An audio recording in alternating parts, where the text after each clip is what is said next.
Olá, tudo bem? Este é um vídeo dedicado a contar um pouco da minha história. Na verdade, serão dois vídeos. Neste vídeo eu vou contar um pouco da minha infância e da minha juventude, e no vídeo seguinte eu tratarei da minha juventude até o início do meu trabalho como escritor. Bom, eu nasci em 1978, eu vivi uma infância então na década de 80, e na década de 80, é bom frisar isso principalmente para os mais novos, não havia internet. As distrações para um garoto de uma cidade do interior eram basicamente brincar na rua. O videogame tinha começado mais ou menos ali meados da década de 80.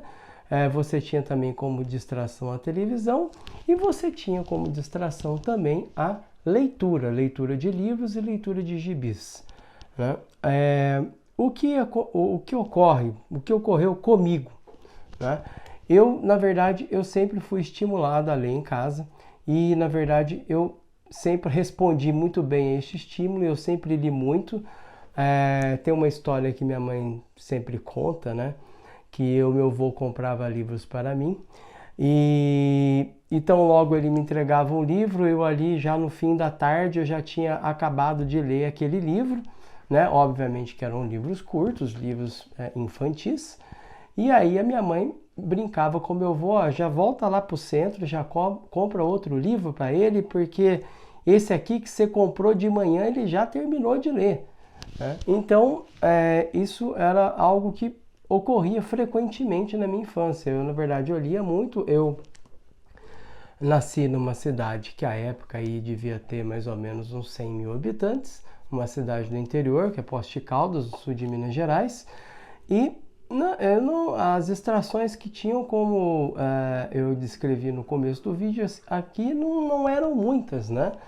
E a leitura sempre foi um grande ponto de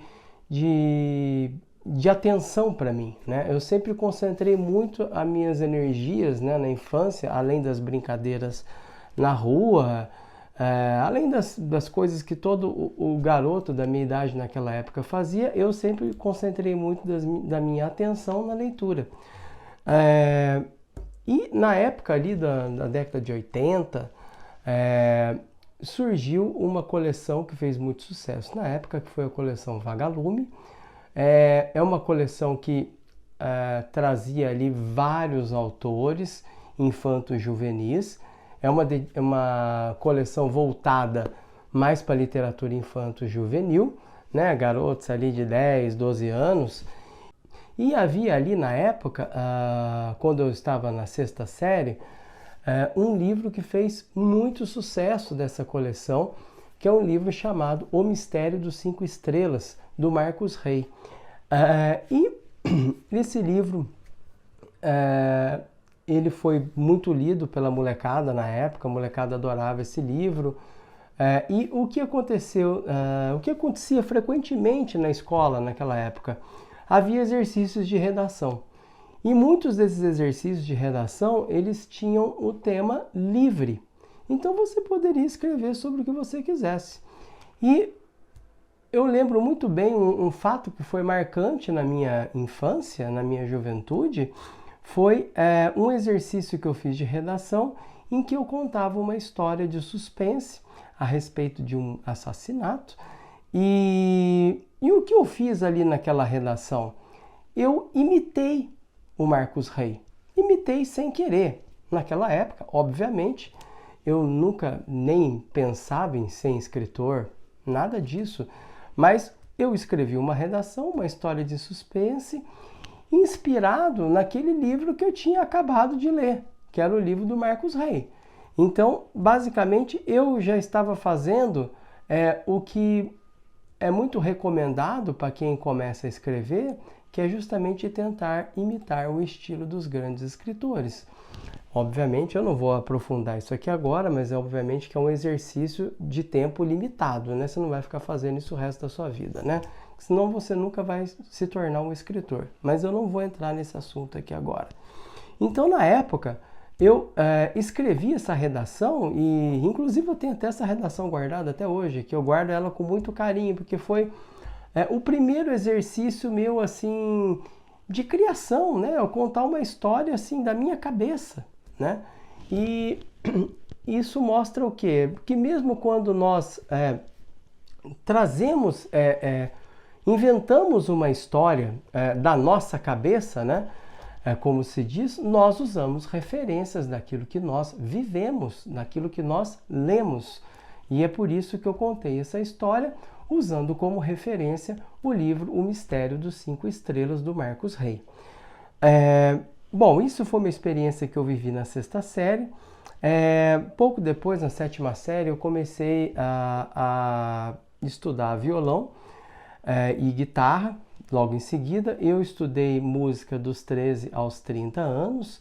Então, a partir ali dos 13 anos, eu comecei a ter contato com uma outra forma de expressão e que me atraiu muito. Eu estudei muito música, né? Durante muito tempo, estudei vários estilos musicais, rock, jazz, música erudita, enfim. E o que ocorreu nessa mudança, né, do que é hoje chamado ensino fundamental para o ensino médio? Eu tomei contato com a literatura brasileira e a literatura portuguesa, desde os seus primórdios, né? Então, o que acontece? Eu tive uma dificuldade enorme para ler esses livros. Por quê? Porque, em primeiro lugar, eram apresentados muitos autores por mês. Você começa a estudar essa literatura pela literatura que está mais distante da nossa época, ou seja, você começa lá com Camões, começa com Castelo Branco, Camilo Castelo Branco, e eu tinha, naquela época, eu era um ano mais novo do que os outros garotos da minha sala. Eu sempre fui um ano mais novo do que o resto da sala. Normalmente, sempre foi assim meu período na escola, né? A minha vida escolar foi dessa maneira. E eu tive muita dificuldade de assimilar aqueles autores, né? Eu achava a linguagem, obviamente, difícil. É uma linguagem muito diferente da linguagem utilizada, por exemplo, pelo Marcos Rey, que é uma literatura infanto-juvenil. Então, em questão aí de 2, 3 anos, ocorreu uma mudança brusca na minha vida, né? Eu tinha um contato muito próximo com os livros, com a leitura, mas a partir desse momento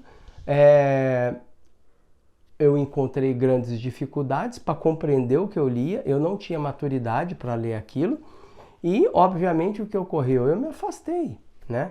E outro ponto que deve ser ressaltado também é que os professores que ensinavam literatura, eles estavam voltados para a aprovação no vestibular. As escolas, na época, elas eram, e ainda hoje são, elas eram avaliadas pela quantidade de alunos que elas aprovavam no vestibular. Então, o objetivo principal ali não era ensinar literatura. O objetivo principal ali era ter o maior número de aprovados. E você começava já ali no primeiro ano do ensino médio, os professores, eles já se portavam ali realmente preocupados com essa aprovação no vestibular. E eu me lembro muito assim que eles, frequentemente eles diziam, a vida de vocês agora mudou, entendeu? Aqui, a partir do primeiro ano do segundo colegial, que é o ensino médio, vocês têm que estudar para vocês terem uma profissão e vocês serem alguém na vida. Então, o que acontece? Existia quase assim um terrorismo mesmo, entendeu? Então, o objetivo ali não era você compreender a literatura, você estudar a literatura, você vivenciar a leitura, conhecer aos poucos os autores e as suas obras, nada disso. Eram apresentados ali 5, 6 autores por mês. Você lia, às vezes, de um autor, a estrofe de um poema. Ou, às vezes, um poema só. Compreende? Então não dá para aprender literatura dessa maneira. E qual foi a minha reação na época? O afastamento. Eu achei aquilo ali extremamente difícil. eram textos que eu não conseguia compreender. As perguntas de vestibular que eram feitas e que eram trazidas pelos professores para os alunos do primeiro ano, do segundo ano, eram perguntas extremamente difíceis, eu não conseguia responder nenhuma daquelas perguntas. E o que aconteceu a partir de então? Eu me afastei, eu entendi ali, logo de pronto ali, que eu não estava capacitado para compreender nada daquilo. E aí, a partir de então, o que aconteceu? Eu comecei a ler os resumos do vestibular, dos livros, os resumos dos livros para o vestibular. Por quê? Por que eu ia perder o meu tempo lendo livros tão difíceis se eu errava todas as perguntas? Né? Então, o melhor seria ler, então, os resumos. E foi isso que eu fiz, e aí eu me afastei da literatura. Bom, o que acontece? Eu passei no vestibular. Na época eu já estava estudando música, conforme eu falei, e eu me aproximei ainda mais da música. Na época, como era dito para todos nós, nós tínhamos que escolher uma profissão para prestar o vestibular. Como a literatura havia morrido para mim naquela época, eu me aproximei das exatas, foram matérias que eu consegui compreender. E aí eu decidi estudar engenharia, fazer uma faculdade de engenharia. E aí entrei na faculdade de engenharia, e o que ocorreu na época? Logo depois de eu entrar na engenharia, eu me aproximei ainda mais da música, eu comecei a descobrir a música brasileira, desde lá do Villa-Lobos, Noel Rosa, Pixinguinha, as canções da década de 40, 30, 40, depois Bossa Nova, até os artistas aí da década de 60 e 70, eu comecei então a ter um grande interesse pela canção e desejei, na época, compor canções. E eu sabia que para compor canções eu precisava ler.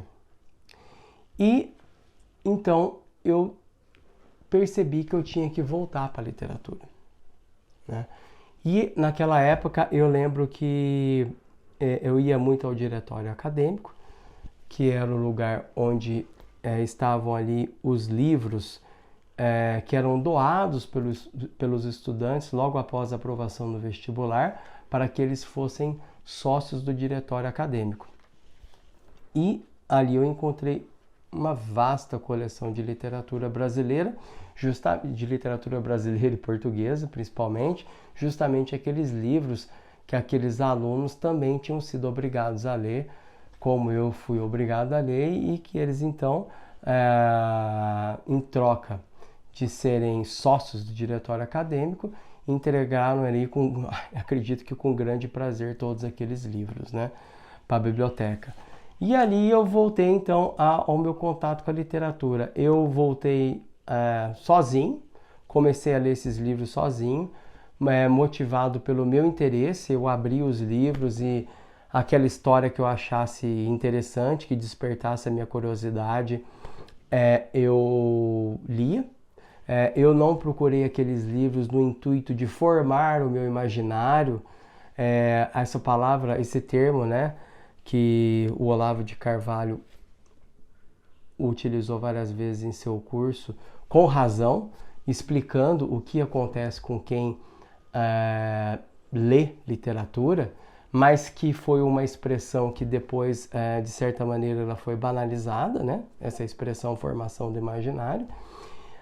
Então eu fui atrás das histórias por curiosidade, porque eu queria ler, né? E eu lembro que eu comecei, por exemplo, a ler Vinícius de Moraes, porque o Vinícius de Moraes ele era parceiro do Tom Jobim, eles fizeram várias músicas juntos, e aí eu descobri que o Vinícius de Moraes também era um poeta, e aí eu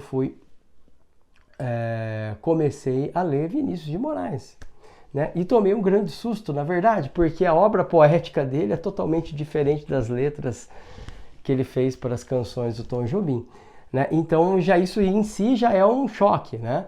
A temática é completamente diferente, né?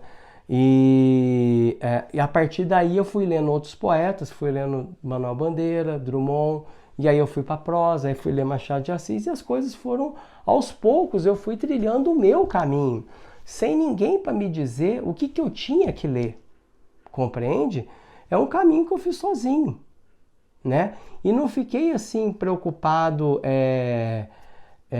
como eu disse aqui, né, em formação do imaginário, em ampliar os meus horizontes. Não, eu fui motivado pela curiosidade, né?